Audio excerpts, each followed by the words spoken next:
नमस्कार दोस्तों, उज्जवल जी हमारे साथ हैं आज दोपहर के लाइव में। उज्जवल जी नमस्कार। नमस्कार, नमस्कार। और जी, आज हम जिन कुछ खबरों पर बात करेंगे। एक अभिषेक बच्चन से जुड़ी हुई खबर कल से चल रही है कि वो भड़के हैं, थोड़ा-सा उन पर आरोप लगा है कि भाई उन्होंने अवार्ड खरीदा है पिछले दिनों जो उनको बेस्ट एक्टर का अवार्ड मिला फ़िल्म फेयर का। ऐसी फ़िल्म के लिए जो थिएटर्स में 72 घंटे भी नहीं चली, सवाल उठे। तो अब उस पर अभिषेक ने जवाब दिया है। एक खबर है कि जब नेपोटिज़्म की इतनी सारी बातें हो रही है और तमाम विरोध चल रहा है, इस बीच ये खबर आ रही है कि अक्षय कुमार की भांजी सिमर भाटिया, वो बॉलीवुड में डेब्यू कर रही है। तो दर्शक उसको कैसे देखते हैं वो भी हम समझेंगे। और जो एक सद्गुरु जो हैं जो आध्यात्मिक गुरु माने जाते हैं, कहे जाते हैं, बहुत फॉलोअर्स हैं उनके। नमित मल्होत्रा जो रामायण बन रही है 4000 करोड़ रुपए की बहुत ही चर्चित, जिसमें रणबीर कपूर राम बने हैं। तो नमित मल्होत्रा ने सद्गुरु से बातचीत की है, एक यूट्यूब चैनल पर आई है। तो उन्होंने अपनी चिंताएँ जताई कि भाई रणबीर कपूर राम बन रहे हैं फ़िल्म में, तो कई लोगों का विरोध है। इस पर सद्गुरु ने क्या कहा है? तो हम इन चीज़ों पर चर्चा करेंगे। सबसे पहले मैं आपसे अभिषेक बच्चन के मामले में जानना चाहूँगा कि आप इस चीज़ को कैसे देख रहे हैं? वैसे तो अभिषेक के लिए ये साल बड़ा एक तरीके से हैपनिंग रहा। ओटीटी पर उनकी 2 फ़िल्में रिलीज़ हुई, थिएटर में उनकी फ़िल्म रिलीज़ हुई, आई वांट टू टॉक। लेकिन ठीक है, जैसा रिस्पॉन्स चाहिए वैसा उनको नहीं मिला और थिएटर वाली फ़िल्म तो भले ही 72 घंटे में फ़िल्म थिएटर से उतर गई। कई लोगों को पता ही नहीं चला कि कब आई और कब फ़िल्म गई, मगर उसके लिए उनको फ़िल्म फेयर के बेस्ट एक्टर का अवार्ड मिला। तो तमाम उँगलियाँ उठी, फिर इस पर अब अभिषेक बच्चन ने ट्विटर पे फिर जवाब दिया, जिसने उनको कहा कि भई आपने अवार्ड खरीदा है, खरीदते रहे हैं। उन्होंने कहा मैंने ऐसा कभी नहीं किया और अभिषेक कह रहे हैं कि अब मैं आगे से बहुत मेहनत करूँगा। अव्वल तो ये अवार्ड नहीं खरीदा है, आपको गलत साबित करने के लिए आगे अच्छी फ़िल्में करूँगा और मेहनत करूँगा। आप इस चीज़ को कैसे देखते हैं? मैं तो इसको इस तरह से देखता हूं कि अवार्ड की जरूरत होती ही क्यों है। क्या कोई बिल्कुल। अवार्ड हमें बताता है कि ये एक्टर कमाल का है और अवार्ड नहीं मिले तो वो कमाल का नहीं होता? क्या अवार्ड निर्णय करता है? पहली बात। दूसरा, हमारे हुँ। देश में राष्ट्रीय पुरस्कार है, वो काफी है। ये जो इतने प्राइवेट एंटिटीज के अवार्ड्स हैं, जो अवार्ड नाइट करते हैं, फिर किसी को स्पॉन्सर बनाते हैं, फिर उसका एडवर्टीजमेंट चलता है, मतलब बेसिकली फिल्मों के साथ साथ एक अवार्ड का धंधा भी चलता है। देखिए, आप धंधे कोई भी कर सकते हैं और किसी को भी हमारे देश में व्यापार करने का पूरा हक है, और मैं तो कहता हूं सब लोगों को खूब व्यापार करना चाहिए। लेकिन फिर व्यापार के रूप में शुरू किए गए इन अवार्ड्स की जगह व्यापार के तौर पर ही होनी चाहिए। उसको आप इतना बड़ा एक पैमाना क्यों मान रहे हैं? जिस भी क्षेत्र में अवार्ड मिल रहा है, अगर आपको 4 लोगों ने मिलकर सम्मानित किया है, तो मतलब ये कि आप उन 4 लोगों के बीच सम्माननीय व्यक्ति माने जाते हैं। पूरे देश के सामने नहीं हुए आप। आपको ठीक 4 बात लोगों है। ने सम्मान दिया है, तो जितने 4 लोग, 40 लोग, 400 लोग, 4000 लोग वहां बैठे थे, आप उनके बीच सम्माननीय है। अब इसमें किसी को कोई आपत्ति नहीं होनी चाहिए, लेकिन आपत्ति वहां से शुरू होती है कि सम्मान मिलता है 4 लोगों के बीच और आप कहते हैं मैं देश का सर्वश्रेष्ठ अभिनेता हूं। तो देश ने आपको सम्मान दिया कहां? सम्मान तो छोटे से ग्रुप ने दिया था। आप कहते हैं मैं सर्वश्रेष्ठ हूं। और हाँ, सर्वश्रेष्ठ आप कहां से हो जाएंगे जब आपके कंपटीशन में इतने सारे हैं सूरमा? और कुछ ने तो आपसे कंपटीशन किया ही नहीं, आपने ही खुद से अपना नाम लिख के और मैं ही अपना कंपटीशन और मैं ही तय कर लूं और मुझे ही मिल जाए। अरे ये सब बच्चों के हाथ का लॉलीपॉप है। अच्छा है, चूसने में अच्छा लगता है, बढ़िया मजा भी देता है, टाइम पास भी होता है, लेकिन इसको इतना दिमाग में ना चढ़ा ले। और क्या ये अवार्ड ही अंतिम निर्णय है? तो फिर अगर ये अंतिम निर्णय है, तो आप फिल्में बनाइए और एक अवार्ड की ज्यूरी को दिखाइए और उनसे अवार्ड लीजिए और घर बैठिए। फिर आप उसको थिएटर में रिलीज क्यों करते हैं? फिर आप बड़ी बड़ी बातें क्यों करते हैं? बॉक्स ऑफिस पर इतने दिन चली, इतने करोड़ कमाए, इतने लोग उसके दीवाने हो गए। सैयारा बनाई थी, सैयारा 4 लोगों ने बनाई, 8 लोगों को दिखाते, बाकी के 16 लोगों से अवार्ड लेते और 20 लोगों के साथ सेलिब्रेट कर लेते। लेकिन आपको जब 140 करोड़ के बीच में बात कहनी होती है, मैं यहां पर ये नहीं कह रहा हूं कि सर्वश्रेष्ठ अभिनेता नहीं है अभिषेक बच्चन। मैं इन जनरल बात कर रहा हूं इस तरह की प्राइवेट एंटिटीज द्वारा दिए जाने वाले अवार्ड्स के बारे में, फिर चाहे वो शाहरुख खान को मिलता हो या वो सलमान खान को मिलता हो या किसी को मिलता हो। मुद्दा ये है कि ये प्राइवेट एंटिटीज से मिलने वाले अवार्ड की क्या अहमियत है, इसका कहाँ मानक क्या है इसका, और कितने लोगों के बीच में माना जाता है। और अगर इसको बात को सुनकर अभिषेक बच्चन भड़क रहे हैं, तो क्या अभिषेक बच्चन ये मानते हैं कि वो जो उनको अवार्ड मिला है वही एक पैमाना है उनकी योग्यता को नापने का? तो हमारे इंडस्ट्री में तो बहुत से ऐसे कलाकार हैं जो बड़ा बड़ा अच्छा काम करके गए, उन्हें कोई अवार्ड नहीं मिले, तो क्या वो बेकार हो गए? और यहां पर एक और चीज समझनी है कि जब हम इस बात को समझ चुके हैं कि प्राइवेट एंटिटीज द्वारा शुरू किए गए अवार्ड असल में पैसे कमाने का एक मार्केटिंग टूल है, एक जरिया है, बहुत अच्छी बात है, मुझे उससे कोई आपत्ति नहीं है। लेकिन वो फिर आखिरी निर्णय नहीं है इस देश का, वो फिर आपका मार्केटिंग टूल है, और आपको उसी तरीके से रखना चाहिए। अब अभिषेक बच्चन कह रहे हैं कि मैं जवाब दूंगा, अपने काम से दूंगा, बहुत अच्छी बात है, बिल्कुल दीजिए। लेकिन अभी पिछले 25 साल से तो लोग इंतजार कर ही रहे थे, अभी और कितने साल इंतजार करना होगा? उनके करियर को तो 25 साल हो चुके हैं, और यहां पे बिल्कुल। कोई खड़ा हुआ इंतजार कर भी नहीं रहा था असल में, कि मतलब कब अभिषेक बच्चन को अवार्ड मिलेगा। मिल गया, अच्छी बात है, नहीं मिलता तो भी लोगों के जीवन पे कोई असर था नहीं। और अब वो कह रहे हैं मैं जवाब दूंगा, तो मतलब सवाल पूछ कौन रहा है जिसका वो जवाब दे रहे हैं? ये सवाल आया कहां से? अभिषेक बच्चन ने वही जिनके साथ उनकी ये जो ट्विटर पर ये जो पूरा ट्वीट और उसका जवाब हुआ, उसमें उन्होंने लिखा है कि मैंने इसको सीरियसली लिया है आपकी बात को। तो अभिषेक ने तो इसको दिल से लगाया है, लेकिन जिन महोदय ने ये ट्वीट किया उन्होंने बाकायदा लिखा है कि अभिषेक बच्चन के करियर में एक भी सोलो हिट नहीं है और वो बहुत ही एग्रेसिव पीआर पुश से अपने आप को रिलेवेंट बनाए हुए हैं। अब देखिए 25 साल हो गए, ये बात तो सही है और ये बात भी सही है कि अगर 1-2 फ़िल्में छोड़ दें, खास तौर पर एक आध गुरु जैसी फ़िल्म छोड़ दें, एक आध दो और आप गिन लीजिए थोड़ी बहुत जो है, धूम की फ्रैंचाइज़ी में उनको एक रोल मिलता रहा है।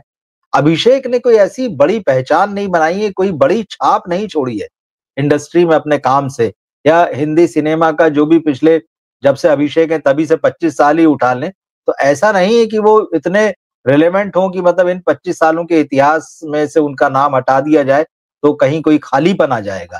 तो ये बात तो सही है और बिल्कुल सच है कि बॉलीवुड के जो तमाम एक्टर्स हैं वो लगातार एग्रेसिव पीआर करते हैं और यहीं से इनसाइडर और आउटसाइडर की बहस चालू होती है कि भाई क्योंकि आप इनसाइडर हैं, क्योंकि आपके संबंध हैं, आपको लगातार फ़िल्में मिलती रहती हैं, लोग आपके नाम पे कंसीडर करते हैं, आपके साथ जो सरनेम जुड़ा हुआ है, उसका आपको फ़ायदा मिलता है और साथ ही क्योंकि आपके पास एक तरह की जो पैसे की ताकत भी है और जो प्रभाव की ताकत है, उससे मीडिया में आपको जगह मिलती है। तो ये तमाम चीज़ें तो हैं, जबकि इसी 25 साल के दौर में देख लीजिए कि कितने बढ़िया-बढ़िया एक्टर्स भी आए होंगे, जो कि इस तरह का प्रमोशन नहीं कर सकते, उनके पास इतना पैसा नहीं है कि वो खर्चा करें, मीडिया में अपने बारे में लिखवा लें या सोशल मीडिया में तमाम जगहों पर वो दिखाई देने लगें या पेपराज़ीज़ को पैसा देकर जो है अपनी तस्वीरें और वीडियो खिंचवा सकें, तो वो बहुत पीछे रह जाते हैं। उनके काम की चर्चा होती है जब फ़िल्म आती है उस वक़्त होती है और उसके बाद वो हमेशा फिर वो हाशिए में रहते हैं। तो अभिषेक बच्चन को थोड़ी-सी ये बात भी बुरी लगी कि यार आप मुझे लिख रहे हैं कि एग्रेसिव पीआर पुश से रिलेवेंट बना हुआ हूँ मैं और ये कहना कि भाई एक भी सोलो हिट नहीं है। ये बातें मुझे लगता है अभिषेक को थोड़ा-सा पर्सनल लगी और उन्होंने इसको दिल पे ले लिया। मगर ये सच्चाई है मतलब अगर मुझसे कोई कहे कि आपकी अभिषेक बच्चन की कोई फ़ेवरेट फ़िल्म या कहे कि अच्छा 5 फ़ेवरेट फ़िल्में बताइए, मैं 5 नहीं बता पाऊँगा। मैं गुरु पे खड़ा रहूँगा एकमात्र फ़िल्म। उसके बाद में ठीक है उनके 1-2 छोटे-मोटे रोल जैसा थोड़ा बंटी और बबली में उन्होंने कर लिया था या फिर उसके अलावा रावण में भी मुझे उनका काम अच्छा लगा था, थोड़ा एक दोनों फ़िल्म में मणिरत्नम की है। तो ऐसे छोटे-छोटे रोल मिलेंगे। ऐसा कोई ऐसी फ़िल्म नहीं मिलेगी जिसको आप अभिषेक बच्चन के लिए देखें।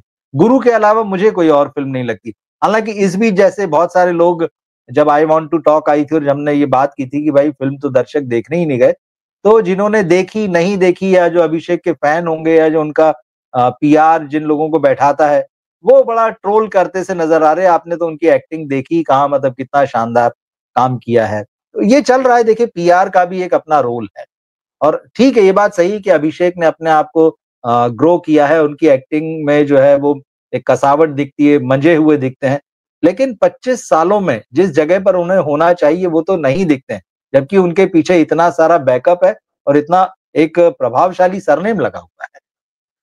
आप कैसे देखते देखिए, हैं उनके करियर को? जी। मैं उनके करियर को ऐसे देखता हूं कि ये अपने आप में एक कमाल बात है कि 25 सालों से, जैसा आपने कहा कि एक फिल्म बार बार आप एक ही फिल्म का नाम ले पा रहे हैं, तो आप सोचिए कि 25 साल के अंदर जिस एक्टर ने एक फिल्म ऐसी दी हो जिसका लोग नाम लेते हो, और उसके बाद भी उसे काम मिल रहा हो, और न सिर्फ काम मिल रहा हो बल्कि वो अवार्ड के लिए नॉमिनेट हो रहा हो, और न सिर्फ नॉमिनेट हो रहा हो बल्कि अवार्ड जीत भी रहा हो, तो और क्या चाहिए। मतलब, और खासकर ऐसा लग रहा है कि अवार्ड पर जो भड़के हैं अभिषेक, उसको देखकर, कि क्या वो अवार्ड के लिए ही काम कर रहे हैं, और क्या अवार्ड वही होता है जो कोई चार लोग बुलाकर स्टेज पे आवाज लगा के आपके हाथ में देते हैं। क्या जनता जो अवार्ड देती है उसका कोई मतलब नहीं है? क्या हम ये नहीं माने कि बॉक्स ऑफिस में जो कलेक्शन आता है वो कोई अवार्ड नहीं है? क्या लोगों के मुंह से जो तारीफ निकलती है वो अवार्ड नहीं है? मैं तो ये जानना चाहता हूं कि अगर किसी फिल्म को भर भर के अवार्ड मिल जाए और दर्शक ना मिले, जैसे जिगरा के साथ हुआ, जिगरा को दर्शक बिल्कुल। नहीं मिले, अवार्ड मिल गया, तो क्या इससे पेट भरेगा? क्या हम ये मानकर चलें कि जनता का किसी फिल्म को न देखना और अवार्ड मिलना ही उसकी अंतिम नियति माना जाता है फिल्म की? मतलब फिल्म बनाते समय यही तमन्ना होती है कि इसको अवार्ड मिल जाए, बाकी जनता देखे ना देखे।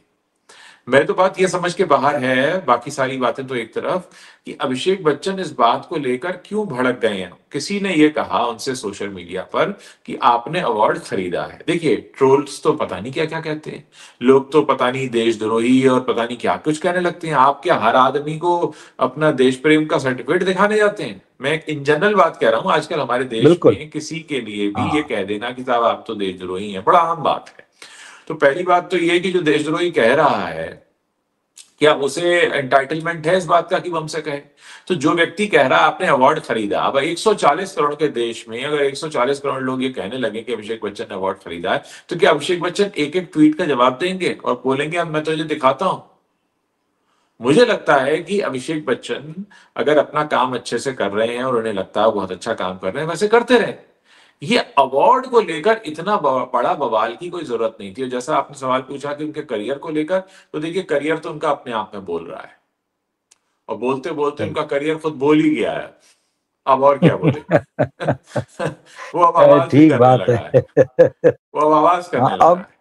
आवाज करने लगा, और अब क्या बोलें, तो हम ठीक है, अब इस बात को यहीं हम अपनी तरफ से खत्म करते हैं और आगे हाँ बढ़ते हैं। जी। अभिषेक बच्चन की बात थी, नेपोटिज्म की बात आई और लंबे समय से चली रही है। और एक दीवाने की दीवानियत के साथ जो हर्षवर्धन, जो उस फ़िल्म के हीरो हैं, राणे, उन्होंने जो स्टेटमेंट दिया कि भाई दर्शकों ने बॉलीवुड से नेपोटिज्म खत्म कर दिया। फिर बाद में जो पलटी मार गए बंदर की तरह, उस पे हम कभी रात को या कभी देखते हैं, बात करेंगे। लेकिन फिलहाल नेपोटिज्म की बात है तो हमारे दर्शकों तक ये खबर पहुँचनी चाहिए कि अक्षय कुमार की भांजी हैं सिमर भाटिया, वो भी बॉलीवुड में डेब्यू करने जा रही हैं। उनकी फ़िल्म का ट्रेलर कल यूट्यूब पर रिलीज़ हुआ है। हमने जब आमा देखने गए थे तो हमने थिएटर में इसका ट्रेलर देखा था। और अगस्त्य नंदा, अमिताभ बच्चन और जया बच्चन जी के जो नाती हैं, अभिषेक बच्चन के भांजे, वो इस फ़िल्म से बड़े पर्दे पर नज़र आएँगे। हालाँकि अगस्त्य नंदा जो है वो अ, ब आर्चीज़ द आर्चीज़ में नेटफ्लिक्स पर डेढ़ 1 साल पहले नज़र आए थे, डेब्यू किया था एक्टिंग में। मगर ये एक बड़ी फ़िल्म बताई जा रही है, 21 जिसका नाम है। और उसमें सिमर भाटिया नज़र आई, तो मतलब ये साफ दिखता है कि कितनी ही आवाज़ें हों, कितनी ही बातें हों, बॉलीवुड में नेपोटिज़्म कंटिन्यू है, चलता रहेगा। और अगस्त्य नंदा को तो चलिए दर्शकों ने देखा, छोटे पर्दे पर, स्क्रीन पर। अब अक्षय कुमार की भांजी जो है, वो भी आ रही हैं। तो ये एक है। इस चीज़ को कैसे देखते हैं, मतलब नेपोटिज़्म का कहीं कोई असर कम होता दिखता नहीं है, एक के बाद एक के बाद एक लोग चले आ रहे हैं। देखिए, सबसे बड़ी बात यह है कि हमें सबसे जो बड़ा उदाहरण इसमें मिलता है वो टाइगर श्रॉफ का मिलता है, जो पिछले दस जी। ग्यारह साल से काम कर रहे हैं, और अब हीरो से हुँ, एंटी हीरो की कैटेगरी में फॉल हो गए हैं। डायलॉग उन्हें जिस तरह के बोलने आते हैं उसमें तो बहुत ही कमाल, उनका उनकी अभिनय क्षमता हुँ, वहीं दिख जाती है जिस तरह से वो डायलॉग बोलते हैं। तो आने दीजिए, मैं तो कहता हूं जितने नेपो किड्स को आना है आने हुँ, दीजिए। उन सबको उसी कसौटी पे परखा जाएगा जिस कसौटी पे परखा जाना चाहिए। फिर उनमें से कितने रणबीर कपूर और करीना कपूर की कैटेगरी में फॉल होते हैं, और कितने जो है वो आथिया शेट्टी बन जाते हैं, वो तो समय बताएगा। तो आने में कोई ठीक बुराई है। नहीं है। भाई बिल्कुल, हिंदुस्तान आने में कोई आजाद है, बुराई नहीं। हाँ, हिंदुस्तान आजाद है, हमारे देश में लोकतंत्र है और महसूस भी हो रहा है लोकतंत्र है, हर आदमी सब कुछ कर सकता है, तो नेपो किड्स जो हैं उनको भी आना चाहिए। मैं कहता हूं आए, ये अखाड़ा हुँ, है, ये एक तरह से अखाड़ा है, यहां प्रूफ करिए, नहीं तो बाहर का रास्ता ना पिए। लेकिन हाँ, इतना जरूर है कि इनका, जैसे आपने सवाल किया कि इतना शोर मच रहा है उसके बावजूद आ रहे हैं, तो ये बताने की कोशिश है कि भाई हम, देखिए इंसान क्या होता है, अपनी जिंदगी में बहुत से काम सिर्फ इसलिए करता है क्योंकि वो कर सकता है। हुँ। उसको करने का कारण इतना ही होता है कि मैं ये काम करूंगा क्योंकि मैं कर सकता हूं। बिल तो अब वो हाँ, आ सकती, बिल्कुल, अब भाई हुँ, उनके मामा हैं अक्षय कुमार, तो वो आ बिल्कुल। सकती, क्यों नहीं आ सकती हैं? जिनके मामा अक्षय कुमार नहीं वो भी आ सकती हैं, जिनके मामा अक्षय कुमार है वो तो आ ही सकती हैं। तो वो आएंगी, अब वो बाकी पब्लिक देखेगी, हाँ, बाकी पब्लिक देखेगी। और यहां तो बॉलीवुड एक ऐसी जगह रहा है कि ऐसे ऐसे आउटसाइडर आए, मैं कंगना रनौत का जिक्र करूंगा, जो बिल्कुल जी। शुद्ध आउटसाइडर थे, आए, हुँ, चार चार नेशनल अवार्ड जीते और फिर यहाँ की महिमा में ऐसे बंध गए कि राजनीति में चले गए, और आज हालत ये कि उनकी पिक्चर नहीं चलती। आज वो हाथ जोड़ जोड़ के कह रहे हैं मेरी पिक्चर देख लो। तो ये जो जीवन है, इसका पैटर्न कब कहाँ किसको किधर कहाँ ले जाए, कहाँ भटका दे, तो हम नहीं कह सकते। बड़े बड़े आउटसाइडर आकर यहाँ भटक गए और बड़े बड़े नेपोकिड जो थे वो यहाँ से सरक गए। तो ये दुनिया है नहीं किसी की, यहाँ तो जनता ही करेगी। अब देखिए, कहने को नेपो किड टाइगर श्रॉफ आज भी हर साल 2 फिल्में करते हैं, लेकिन उनकी फिल्में सही है। कैसी होती हैं, कितनी चलती हैं, और उनके बारे में लोग क्या, कि आने को तो कोई भी आ सकता है, लेकिन टिकेगा वही जिसमें दम होगा। वरना तो उदाहरण हमारे पास अभिषेक बच्चन और टाइगर श्रॉफ जैसे हैं ही, जो हैं तो, सही, सही पर बात है। ना होने के हाँ, जैसे हैं। तो हम देखेंगे कि सिमर भाटिया जब आती हैं उनका कितना काम होगा फ़िल्म क्योंकि 21 जिसका टाइटल है और एक यंग हीरो की कहानी है, आर्मी की कहानी है, वार की कहानी है।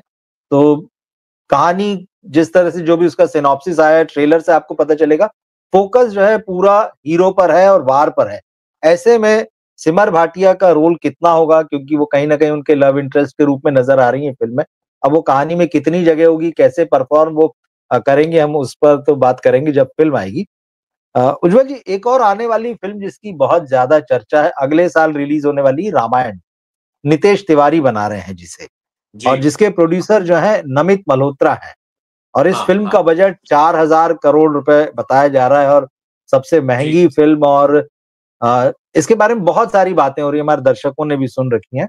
रामायण है, भगवान राम की कहानी है, रणबीर कपूर इसमें राम बने और उसको अभी से बहुत एग्रेसिवली मार्केट में पुश किया जा रहा है, लोगों के ज़हन में ये बात बैठाई जा रही है कि रणबीर कपूर राम बनकर आ रहे हैं और रामायण एक बहुत बड़ी फ़िल्म, हिंदी सिनेमा के इतिहास में आज तक ऐसी फ़िल्म नहीं बनी, वो आ रही है। अब ऐसे में जो सद्गुरु हैं जो धर्म गुरु तो नहीं कह सकते, आध्यात्मिक गुरु हैं और पूरी दुनिया में उनके फॉलोअर्स हैं, इंडिया में भी। वो हर मुद्दे पर बात करते हैं और बॉलीवुड के बहुत सारे सेलिब्रिटीज़ भी उनके पास जाते हैं, अपने जीवन की और अपने करियर की समस्याओं को लेकर बातें करते हैं, वो उनके हल भी देते हैं। नमित मल्होत्रा भी गए। तो नमित मल्होत्रा ने सद्गुरु से मुलाकात की है, इसका यूट्यूब पर वीडियो है। लेकिन जो मीडिया में जिस चीज़ को लेकर खबर बन रही है, नमित मल्होत्रा ने रणबीर कपूर को हीरो बनाने के बाद में जो थोड़ी-सी मुश्किलें उनको या तो लग रहा होगा कि कहीं ऐसा ना हो कि वाक़ई जो डर सोशल मीडिया में दिख रहा है, वो सचमुच सामने आ जाए फ़िल्म की रिलीज़ के साथ। रणबीर कपूर ने राम का रोल एक्सेप्ट करने के पहले और फ़िल्म में आने से पहले कुछ इंटरव्यूज़ दिए थे जिनमें उन्होंने बीफ खाने की बात कही थी या जो उनकी लाइफ़स्टाइल है या जिस तरह की उनकी इमेज है, उन्होंने एनिमल जैसी फ़िल्म जो की है उसको लेकर। तो लेकिन ख़ास तौर पे वो जो बीफ वाला एक इंटरव्यू का पोर्शन बहुत सोशल मीडिया में चलता भी है, उसको लेकर डर है और यही रमित मल्होत्रा ने सद्गुरु से पूछा कि क्या एक एक्टर मतलब एक्टर तो सिर्फ़ एक्टर है लेकिन उसकी ज़िंदगी भी है, उसको मिक्स करके देखना चाहिए क्या आपको पर्दे पर? मतलब वो राम बनकर आएँगे, तो दर्शकों को उन्हें राम ही मानना चाहिए। ऐसा नमित मल्होत्रा का कहना है। क्या दर्शक इसको एक्सेप्ट कर पाएँगे और सद्गुरु इसको कैसे डिफाइन करेंगे? तो सद्गुरु ने यहाँ पर एक बात कही कि भाई ये बात तो सच है कि दर्शक जो है बहुत ही अनरियलिस्टिक एक्सपेक्टेशंस करते हैं एक्टर्स के साथ में। लेकिन जी। उन्होंने ये भी कहा कि ठीक है रणबीर कपूर एक्टर हैं, आज वो राम का रोल कर रहे हैं, कल वो रावण का रोल भी कर सकते हैं। तो हमको उन्हें एक्टर के तौर पर देखना चाहिए। मगर एक चीज़ और उन्होंने कही कि रणबीर कपूर अगर राम बन रहे हैं, तो उनको जी। अपने किरदार में, अपने कैरेक्टर में कुछ ऐसी चीज़ें उतारनी चाहिए जो राम के कैरेक्टर में है। वो उदात्तता जो है वो उनके अंदर नज़र आनी चाहिए। तो एक चीज़ हाँ। ये उन्होंने कही और दूसरी एक और इम्पोर्टेंट चीज़ कही, जो उन्होंने एक तरीके से प्रोड्यूसर को बहुत साफ-साफ जवाब दिया और ये फ़िल्म इंडस्ट्री के लिए भी जवाब है। सद्गुरु ने कहा कि फ़िल्में दर्शकों की वजह से चलती है, हीरो की वजह से नहीं चलती है। मतलब बॉलीवुड के दिमाग में ये जो बात बैठी हुई ना कि हीरो फ़िल्म को चलाता है, उन्होंने एकदम क्लियर कर दिया है कि हीरो नहीं चलाता है, फ़िल्म को दर्शक चलाते हैं। इस चीज़ को कैसे देखते हैं जो द्वंद जो है नमित मल्होत्रा के मन में चल रहा है और जो सद्गुरु ने उनसे कहा है? देखिए, इस द्वंद को ही हम कहते हैं स्टारडम दिमाग में चढ़ गया है। ठीक बात। वरना सलमान खान जैसा सो कॉल्ड स्टार जिसकी शर्ट उतरते ही सीटियां बजने लगती हैं और ईद के दिन उनके घर के बाहर मेला सा लग जाता है, वो शख्स सिकंदर, जय हो, भारत और किसी का भाई किसी की जान जैसी मतलब बिल्कुल ही निकृष्ट तरीके की पिक्चरें करेगा और जिसको लोग बाहर का रास्ता दिखा देंगे, वही वो तो सलमान खान है, स्टारडम है, फिर तो सब चलना चाहिए। बहुत सही बात कही है। और जो बात जी, सदगुरु ने कही है उसके लिए कोई आध्यात्म की नॉलेज होना जरूरी नहीं है।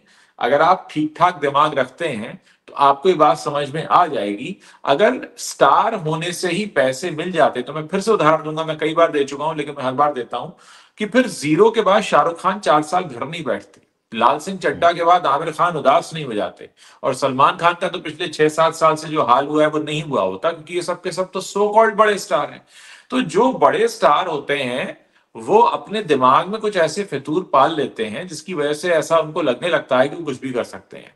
लेकिन जो असल बात है वो ये है कि ऑडियंस की कसौटी पर जब तक आप खरे नहीं उतरेंगे, फिर चाहे आपका सरनेम कोई हो, आप चाहे कहीं किसी दुनिया से आते हो, कुछ भी कर लें आप, अगर आपका काम पसंद नहीं आ रहा तो फिर नहीं आ रहा जी। मैं अगर 500 रुपया खर्च करके गया हूं तो मुझे फिर आप एंटरटेनमेंट दीजिए। मैं इसलिए वहां नहीं बैठूंगा कि आप फला खान या फला कपूर हैं और इसलिए मैं बैठा हूं। मुझे फर्क नहीं पड़ता उससे। मेरे जीवन में कोई अंतर नहीं है। जब मैं मेरी बात कर रहा हूं मतलब मैं एक आम दर्शक की बात कर रहा हूं। आम दर्शक को क्या फर्क पड़ता है कि आप मुंबई के कितने महंगे फ्लैट या बंगले में रहते हैं, आपके आगे पीछे कितने लोग घूमते हैं और आप कौन सी गाड़ी में चलते हैं, क्या फर्क पड़ता है। मैं तो आपको 500 रुपए में देखने आता हूं। क्या आप मुझे मेरे 500 रुपए का मूल्य दे रहे हैं या नहीं, हाँ या ना में जवाब चाहिए। अगर उसका जवाब ना में मिलता है, मुझे मजा नहीं आ रहा है, तो स्थिति यही बनती है कि फिर आप स्टार नहीं है। स्टार तो वो है जो स्टार बनने के बाद इस बात की गारंटी ले ले कि अब आज भविष्य में मेरी ना तो कभी कोई फिल्म फ्लॉप होगी, ना मैं कभी नापसंद किया जाऊंगा, और मेरी हर चीज बहुत बढ़िया होगी, सब वाहवाही होती रहेगी। तो आज जो सच इन लोगों को स्वीकार लेना चाहिए, जो जिसको स्वीकारने में बरसों लग जाते हैं, कि भाई आपका वक्त आता है, आप अच्छा काम करते हैं, फिर आपका वक्त चला जाता है। गोविंदा को देखिए ना, एक जमाने में गोविंदा बिल्कुल। गारंटी थे एंटरटेनमेंट की। आज गोविंदा के पास 20 साल से कोई पिक्चर नहीं है, 2 दशक चले गए। सही, जो बच्चे 2000 के दशक में पैदा हुए हैं वो गोविंदा को जानते ही नहीं। सही। मतलब 25 साल का जो आज लड़का लड़की जो भी हो चुका है वो कहेगा कौन गोविंदा, हाँ। क्योंकि वो तुम्हारे जन्म के पहले आते थे। तो ये स्थिति है। अब रेलेवेंट रख पाना, बहुत कम लोग ऐसे, अमिताभ बच्चन का नाम आता है कि वो खुद को इतना रेलेवेंट रख बिल्कुल, पाए। हाँ। सो बहुत टफ होता है। और डेफिनेटली मतलब आपका स्टारडम से कोई फर्क पड़ता नहीं है। स्टारडम एक्चुअली जो आपका होता है वो आपके दिमाग में होता है और कहीं नहीं होता है। बिल्कुल। ये बात सही है। अब इनको ये समझना पड़ेगा कि स्टारडम अलग चीज़ है और आपका काम अलग चीज़ है। आपके काम से ही आपको स्टारडम मिलता है और ये बिल्कुल सही बात है। हालाँकि इस बात को ज़रूरी नहीं कि सद्गुरु समझाएँ तभी समझना चाहिए। दरअसल फ़िल्में जनता से चलती हैं, एक्टर्स या स्टार्स से नहीं चलती है। और आज स्थिति ये हो गई है कि बॉलीवुड को इस बात को मुझे लगता है अब गठान बाँध के रख लेना चाहिए, इस बात को। अगर वो किसी की नहीं सुनते हैं और सद्गुरु की सुनते हैं, क्योंकि ये जनता के लिए तो फ़िल्में बना ही नहीं रहे, दर्शक के लिए फ़िल्में बना ही नहीं रहे। ये फ़िल्में स्टार्स के लिए बना रहे हैं। तो ख़ास तौर पे प्रोड्यूसर्स के लिए, जो प्रोड्यूसर 4000 करोड़ रुपए लगाकर फ़िल्म बनाने का दावा कर रहा है, तो उसके बहाने से बाकी सबको कि यार फ़िल्में जो हैं वो दर्शक चलाता है। आप दर्शक के लिए फ़िल्में बनाओ। आप स्टार्स के आगे घुटने मत टेको, इन एक्टरों के आगे अपना सिर झुका के मत बैठ जाओ। आप दर्शकों के लिए फ़िल्में बनाना शुरू करो, आपको इनकी ज़रूरत नहीं पड़ेगी। इनकी ज़रूरत बहुत सीमित है। इनकी ज़रूरत इतनी नहीं है कि आप इनको मतलब इनकी सारी माँगें मानते चलें, इनके सारे नखरे उठाते चलें।